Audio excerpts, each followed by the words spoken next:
Yeah, welcome to Fright Fix. How are you? I'm good. I'm good. I'm ready to talk about some Babadook with you. Such a weird word. What's the origin of that Yeah, word? Is it like some? It doesn't sound like an English word.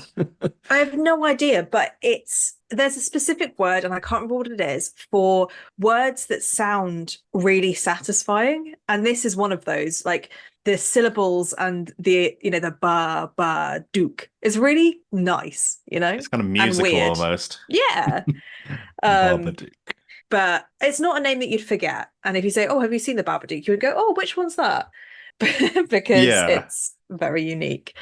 Um, when did you actually watch this? Because we've had a delay in our Oh recordings. gosh. So, Yeah. We've been trying to watch this one for like a month or two or something. mm, I watched it a couple of weeks ago. mm. What about yourself? I know you watched Well, this in I the cinema like years ago. years ago when it first came out in 2014.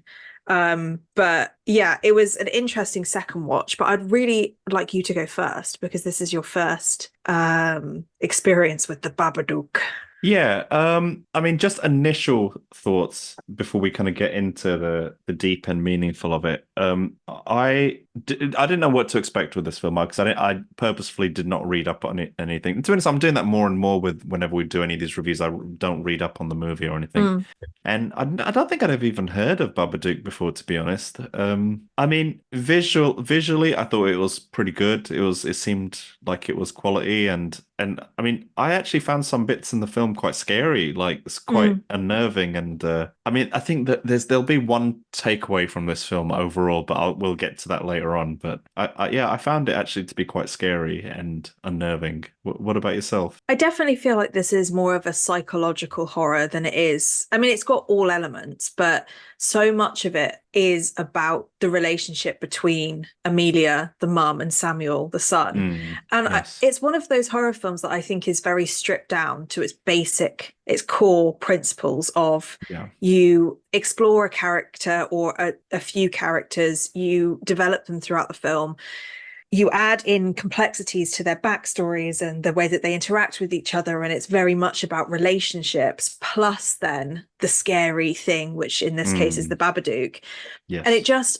it feels like it can do those things, and it feels like quite a simple film but Yeah. does it very effectively, I think. I remember the first time I saw this, I thought it was a lot scarier because it was the first time you see it. And I think the Yeah. Babadook itself is kind of creepy because, Yeah. like, I don't know about you, but what creeps me out is like, where did it come from? Like, Samuel just gets this book, who's the child, gets this book called The Babadook, and it's a very, very creepy children's book that talks Yeah. about this entity that will come and get you.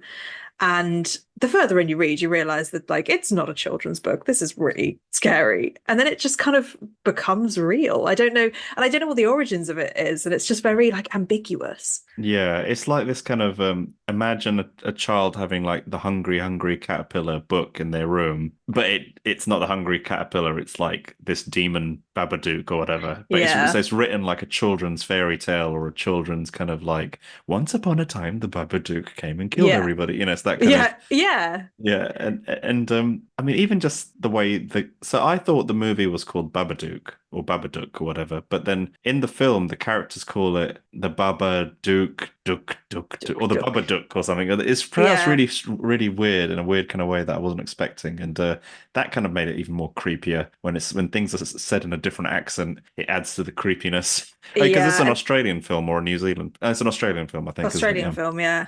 Yeah. The way they I think it's like ba duke duke duke. Yeah, It's yeah. really creepy. The way it's said in the film, the whole thing was a bit creepy. It just felt a bit kind of Tim Burton-y, even the house, Yes. because the house was like falling apart and everything's just Hmm. grey and drab, and Yeah. it's just like the walls have mold on them and the paint's peeling off the walls and the Mm. wooden kind of stairs and everything just feels like it's kind of like I don't know, on its last legs, probably like reflecting the mental state of the mother or something. Yeah, I think that's right. I mean, a really quick summary of the film. So Amelia, the mum, is really struggling with her son Samuel, who there's suggestions that he's on the spectrum in some way. Like Mm, he's a really difficult child, yeah, and he is not taking instruction well. He's not playing with other kids. Amelia has no money. Her husband died on the way to the hospital when she was giving birth to Yeah. Samuel. So he's never been there, and she's still mourning the loss of him. And the story kind of shows their relationship and her as a very kind of fraught woman who is all things too tired, no money, a very difficult child, no social life, nothing for her to do. And like you say, this like depressing house that's just falling Mm, apart. And then they find this book, which is to Samuel quite interesting because he's like, "Oh, I don't know where this book came from. Let's read it." And they yeah. read this book, and it essentially traumatizes Samuel because it's Yeah. really, like you say, it's read like a children's book, but it's actually really dark, saying this thing will come and get you, and like watch out for the Babadook. And after they read that, the Babadook, I don't know how, but kind of becomes a real entity within the house. And then it turns into a kind of a normal haunted house style horror film, doesn't it? Because it's like Yeah. you're trying to figure out whether it's real or not, and then you see it, and then things start happening. And they do eventually manage to subdue it. I think I'll leave that bit out because we can talk about the ending later, I think. Yeah. But essentially the film is, about this struggling mother and all the things that go with that and the resentment of her child in some ways. And it's a very intense film, I feel like. And Essie Davis, who plays Amelia, I think did an incredible job of Yeah. showing, like, she loves her son so much, but she's also just really tired of him and about her life. And you see that, and I felt stressed. Yes. Yeah. Oh, absolutely. Here's the thing with this movie. What my kind of main takeaway from it was is like you could take the Babadook monster out of this movie and just focus purely on this mother struggling with this Mhm. unruly child, and that in itself is a horror movie. That it's enough to Yes. put it's like a contraception advert Yeah, almost. it really Like is. it's enough to not make you want to have kids. And it's like I just like so the mum Amelia is just she just seems like this very kind of gentle person, this very gentle mother who very clearly loves her kid and is like showering the kid with love and everything and attention where possible and whatnot. But the kid just seems to want more attention. Mm, Look at me, mum, read me this book. Mum, look at my toys. mm, Let me. And he's like walking around with the kid's walking around with like a crossbow and a catapult, and she's trying to stop him, using these kind of potentially dangerous toys. And the kid just went basically whenever the kid doesn't get his way, he's just like, I hate you, mum, or whatever. He's just, mm, starts crying or I don't know, just everything about that relation, everything about that kid just drove me insane. And just watching him, like the way he behaves with other children when he's at the park, when he climbs to dangerously to the top of the climbing frames or the swing or whatever it was, and you could just see this mum. She just wants out. She, obviously she can't check out of this relationship because she's the yeah. mother, but you could just see she's in some kind of mental prison, or at least that's what Yeah. I Oh, felt like I was in a mental 100%. prison watching this. And not only that, like not only she's taking care of this insane little child, she's also working in an old people's home, taking care of Hmm. old people. And it's like I just couldn't help feeling like she just doesn't have a life of her own. Like No. she's taking care of the young, taking care of the old. She's not taking care of herself. Yeah.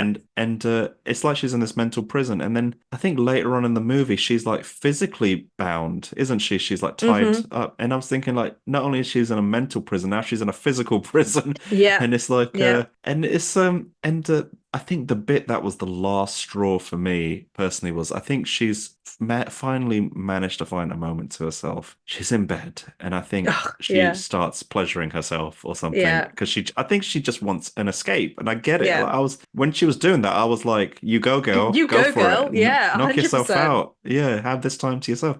And then she's like, I don't know, midway through her process, and oh my gosh, her little child comes and runs into the room, jumps on the bed or whatever, Mm, and she's obviously interrupted. So not only like there's no part of her life she can enjoy no. because of either it's her kid or her job or something. So even in this, even in like obviously she can't be in, she's not going on holiday or going to Mm, fun places for entertainment. Even it like her entertaining herself in her most intimate yeah. private time, she can't even do that. Yeah. She's So just frustrating. there's no like I mean I'm sure we all could, but we just I just felt so bad for this woman. I just wanted to pluck Yeah, her out of the movie and just give her a hug and tell her, go on yeah. holiday. Just Yeah. go. Take care of yourself. Just leave this dark place. And I think that's a testament to the script and the direction of this film as well Oh as the yeah, acting, totally. because it really it allows time to get to know these characters.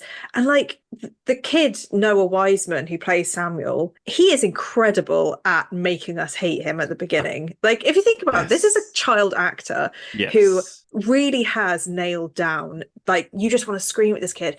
But what's interesting is that his mother never does. She does No. later when, but that's because of the Babadook. But let's take the first half of the film before the Babadook appears.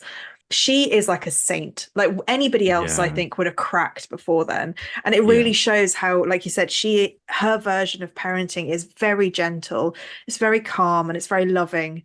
And she really stands up for her son, saying, he's Yeah. clearly got some issues, and I'm gonna be the fighter for my son and the protector of my son. And I think part of what the Babadook represents is what would happen if that flipped, because when the Babadook either possesses her or something happens to her where she then doesn't become the gentle parent and she goes into these fits of rage, like she tells her son to eat shit, which part of me was Yeah. like, yes, but the other part of me was like, that's really mean because he is just a child and he doesn't know much better. But Yeah. it then flips it and makes her into this horrible parent who is really scary. And you can see how, like, what the difference is and what it does to Samuel when he sees her like that. And I don't know if this is controversial, but I actually really liked Samuel by the end. Like the first half of it, I was like, I hate this kid. Yeah. But once it flips and he ends up having to essentially save his mum in that scene where she's Yeah. tied down, Yeah. he's a child. Like I don't know how old he's supposed to be, maybe like 6 or 7. Like Yeah. he's really small. Yeah. And there's this scene where the mum gets possessed and she's like wielding knives and spitting like black bile, and it's very like Yeah. exorcism, whatever. Yeah. And he manages to tie her down and he's kind of curled up in the corner watching her, and she's trying to untangle herself, get herself free, but she's still possessed. And he goes over to her and he like kisses her face and strokes her hair and tells her how much he loves her. And that really broke my heart because I was like, Yeah. for all of his faults, he is still just a child and he loves his mom and he wants her to be better. And he's really brave in that moment to try and help his mum in any way that he can. And that really touched me because it just completely flipped the way that I thought about him for the first time in the film, Right. Right. you know? Yeah, yeah, I can kind of see where you're coming from with that because you have to. Yeah, I mean, yeah, I agree with you. The first half of the movie, I found the kid insufferable. Like, I mean, I'm sure there are loads of parents out there that have to deal with children that have issues and Mm. behavioral issues, and it's not an easy life for them. And I'm, my sympathies go out to them. Obviously, I'm not a parent, so I don't know. I can't really 100% relate because I'm in no position to say that. But man, I found the kid unbearable in the first half of that movie. And Yeah. I don't know. I suppose when you don't have kids, it's easy to make that judgment and whatnot. And because I mean, my sister will always say to me, "Wait until you have kids. Wait Yeah. until you, yeah." So then I always have to check in with myself and think like, okay, yeah, fair enough then. And Give him some but slack. yeah, but then by the end of this movie, yeah, the kid is a bit more tolerable, I suppose, because he's had, the kid has just been showered with love. So you could clearly tell he's just abused it. He's abused, taken Yeah. advantage of that mother's love and whatnot. And then it took for the mother to become this psycho for the kid to wisen up and realize that his tricks ain't going to Mm. work anymore. And I mean, I don't know about you, or maybe this might be a bit premature to discuss this or something, but like I didn't read up anything on this movie, and even after watching the movie, I didn't read up on it or anything. I don't know, I couldn't really connect or relate to a theme or anything. But just after speaking to you, like, there's a part of me that's wondering, is like, is the Babadook more about how every parent obviously should not shower their kid with love, but it would be ideal if they were some kind of affectionate or provide that love to the parent, to the kid, the support and all that stuff. But I think every parent needs a bit of Babadook in them Yeah. to but not like not like full Babadook how Amelia goes in this film, but just have this kind of balance. Yeah. And I think maybe that's what the ending of the movie was as well. You know, when they don't totally get rid of the Babadook, but they kind of she keeps it locked deep in her basement, and she kind of occasionally feeds it. Yeah, it And kind turns of into a keeps it. pet, which Yeah. I actually think that's a really good way of looking at this film, because there is, like, before the end of the film, there's a bit where, like, the climax of the film where Amelia kind of shouts at the Babadook and tells it to go away like it's a Yeah. child, but Yeah. says it in a really harsh way and is like, Yeah. you need to stop. And it literally physically shrinks the Babadook down from being this massive thing. And you're right, it's like she gave it some really hard love of like, we don't need you, go away, don't touch my son, all this stuff. And it shrinks down. So I think you're right.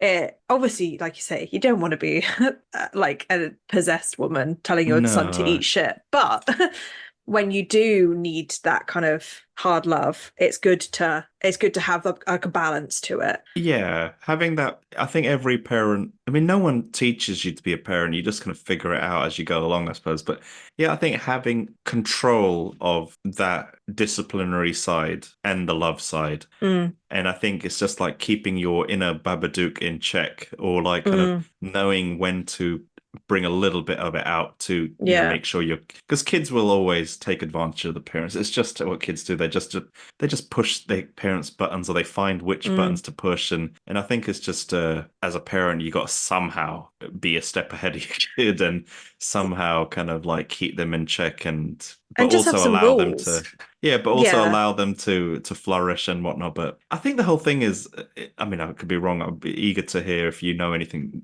different, but like the whole thing just seems like a parenting parable or some kind of parenting kind of. I think it probably is. And then if you think about the scene at the end, well, at the beginning of the film, there's like a parallel, because the Amelia keeps all of her dead husband's clothes and things in the basement and tells Samuel to not go down there because that's where all dad's things are. He doesn't listen, and he goes down there and he plays with the stuff, and she gets really upset and really angry, but she doesn't say anything to him. She's just like, I told you not to do that, and shuts the door. By the end, when the Babadook is in the basement, she is a lot firmer with Samuel. And she's like, because Samuel's like, oh, can I come? And she's like, no, this is my job. And she's got locks on the door and all this stuff. That's probably to keep the Babadook in. But she's a lot firmer by the end of the film. And she's no, you can't go down to the basement. And he doesn't. And he acquiesces and goes outside and does whatever he was doing.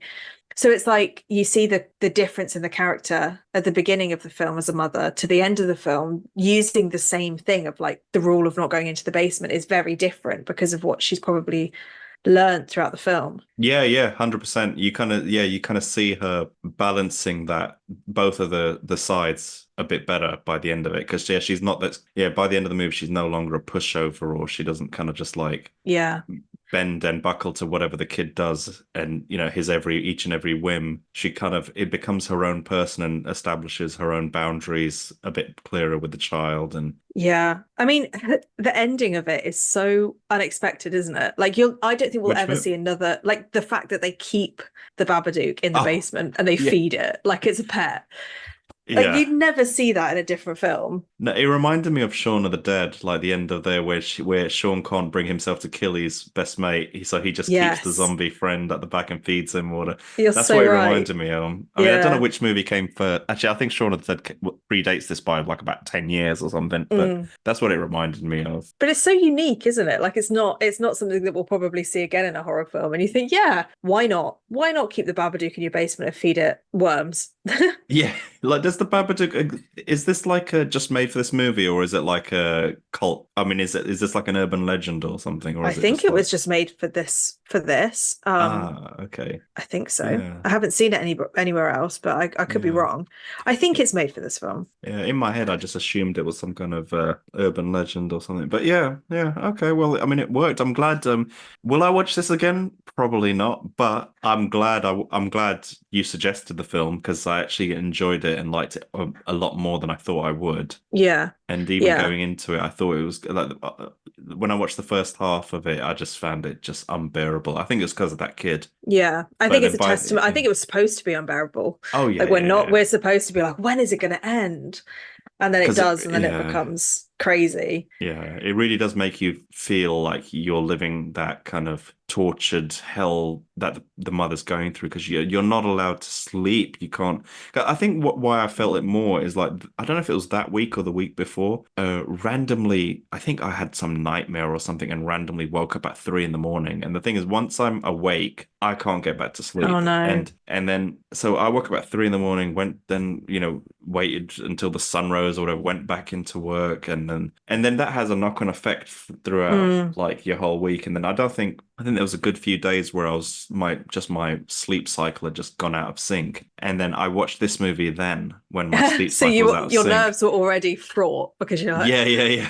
yeah. Yeah, because I think I had it, so I got the two screens. So I think whilst I was working, I had it playing on one screen and working on one screen. Mm. And so I think I was just already just wound up and annoyed, replying to emails or Yeah. something. And then Yeah. listening to this kid, it was like amplifying everything even more. So Yeah. And that's her life all the time. Like that's what it yeah, makes you feel. It's like, oh my God, we could just turn this off. She has to live it every yeah. day.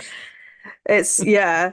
I mean, one thing that I found really interesting about this film is the way that they use, like, they kind of twist the idea of a mother dying in childbirth, and then that's why they don't like their son. It's like the opposite here, where it's like the dad died on the day that she gave birth, and she then Mm, feels kind of resentment towards her son because she really mourns the loss of her husband still. yeah, And that's like a massive theme throughout the film of her like really, really missing her husband. And the absolutely. Yeah. Babadook like plays on that. And it's just really interesting that it's for a different way around. It's like a mother resenting a son rather than like a dad resenting a child. Like, But yeah, yeah, I don't think I've seen that dynamic before in a film. no. It's a very simple kind of twist or kind of switch. But yeah, it's just the horror aspects and just the acting in general. Like it's just handled really well. I think the director, I mean, I don't, so is it Jennifer Kent who directed it? I don't know any of her previous work, but you could tell she just really knew what she was doing here. Like Yeah. she just had a really good command of just the subject matter in this film, and just the visuals, the acting, the Yeah. storytelling was just very economic. It was just very well put together, I felt. It was. And I definitely would recommend this film to somebody who, I mean, yes, it is a bit scary, but also it's a real psychological think piece, I think, about parenthood and responsibility and grief and all this stuff. And I think it's so well acted and it's so well done that it really does put you in that situation. And that's why you get so riled up when you watch it, because it's like, oh, I can't even imagine this happening to you. Like, regardless of the Babadook, this film is, like you say, scary in its own way. And but I also like how creative it is, that the Babadook is not only a representation of all of that stuff, but by itself is a really interesting and scary character and is worth exploring right to the end, even though we've kind of ruined the ending, because it's just weird and wonderful and something that we probably won't see again. Yeah, yeah, I agree. I mean, yeah, it's the rare case of a horror movie where, for me, the horror antagonist, it could have been ripped out of the movie and it still would have worked. Yeah. And but I think the bit which kind of creeped me out with the whole Babadook character is, there's a bit where Amelia, the mum, is watching on TV like these kind of old-timey 1920s silent movies or whatever. Yeah. And then the Babadook just suddenly appears in all of them. Mm. And it just, the Babadook character fits that kind of old-timey early Hollywood aesthetic. So like So creepy. that weird frame rate those old movies had, and how the frame would like flicker around and jitter around, Mhm. and it's just everything about it. To be honest, even with those old movie clips, you could have taken the Babadook out of those and they still would have been quite creepy and Yeah. freaky. But yeah. You're so right. I mean, I literally, as you said that, just saw an article that said the lost film that inspired the look of modern horror icon Mr. Babadook. Oh. And it says Lon Chaney's creepy man in a beaver hat from London Mm-hmm. After Midnight was truly terrifying. And it literally, if you Googled it, it's the clip that they use in the video. Yeah. So he's tall and top hatted, with like creepy teeth. And it's exactly what the Babadook is. It's like a weird man that's also kind of like a vampire, but not. So there's clearly some sort of callback to this must be like 1927 it came Yeah, out. the the 20s. Yeah, yeah. Yeah. So it definitely does have that feel to it of like bulging eyes and like a really wide smile of this top hatted creep.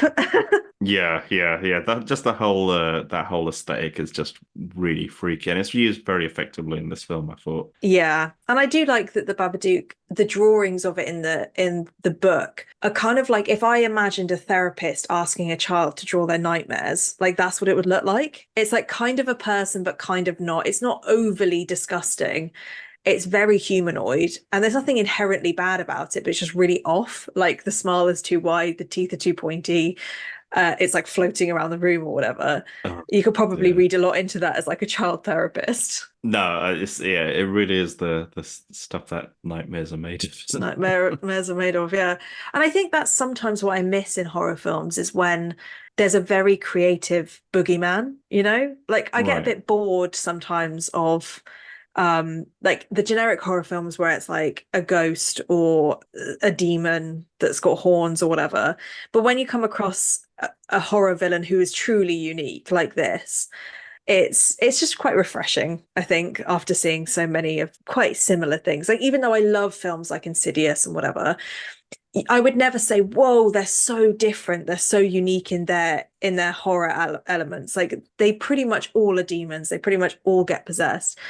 But this one just feels very different in the way that it's done, and I think it's like it stands out for that. And you'd never forget the Babadook. Yeah, I can imagine the Babadook being like an illustration in like a novel or something, like a horror novel. Like if Yeah, some pages were, if there were a couple of pictures sprinkled in there, you can imagine the Babadook being on those pages.